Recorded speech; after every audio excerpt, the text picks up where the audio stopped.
In the bustling city of New Orleans, where jazz music spilled from every doorway and the air hummed with stories old and new, lived a young girl named Lily. Her home was a charming shotgun house in the vibrant Garden District, with a porch swing that creaked a happy tune and a garden bursting with fragrant magnolias and colorful azaleas.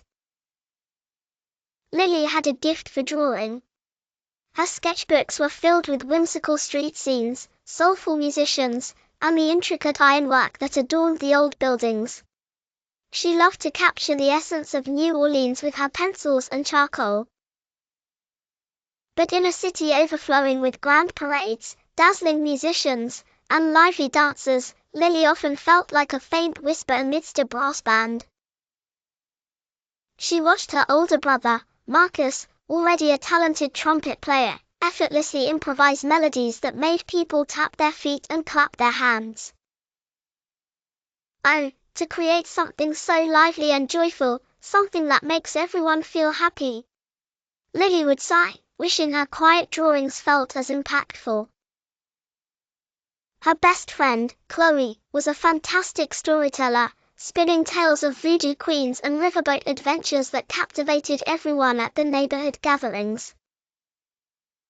I wish I could make something everyone could hear and remember, something so wonderfully vivid, Lily would think, as she carefully shaded the brick of an old Creole cottage in her drawing. Even the street performers, juggling bright balls or dancing with wild abandon in Jackson Square, seemed to have a more exciting and noticeable role than Lily. All I do is draw in my sketchbook, she'd murmur to herself, feeling a tiny knot of inadequacy tighten in her chest. My drawings are so still, so often unseen by others. What good am I, really? She felt like a faint whisper in a vibrant, roaring crowd. One sunny afternoon, with the sounds of a distant streetcar clanging, Lily decided she needed to find a more important talent. She watched Marcus practice his trumpet, the notes soaring through the open window. Perhaps, Lily thought, if I learn to play an instrument, I'll finally feel worthy. She borrowed Marcus's old harmonica and tried to play a simple tune. But her breath was uneven, and the notes squeaked and squawked. Her fingers, used to the delicate touch of a pencil, were clumsy with the small instrument.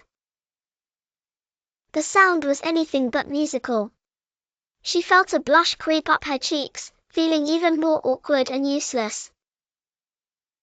Later, she tried to tell a story like Chloe. She started with, "Once upon a time in a city where magic lived." But her voice was hesitant, and she kept forgetting details. Her story ended up short and dull, nothing like Chloe's exciting narratives. I can't play music, I can't tell captivating stories, I can't even dance with rhythm.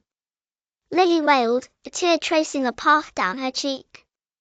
I am just Lily. And Lily is just a quiet drawer. I have no special worth. Unbeknownst to Lily, Miss Clara, the wise old owner of the neighborhood's art supply shop, had been silently observing her. Miss Clara had lived in New Orleans for many years and understood the value of every person's unique contribution. Please like, share and subscribe to my channel. Bye.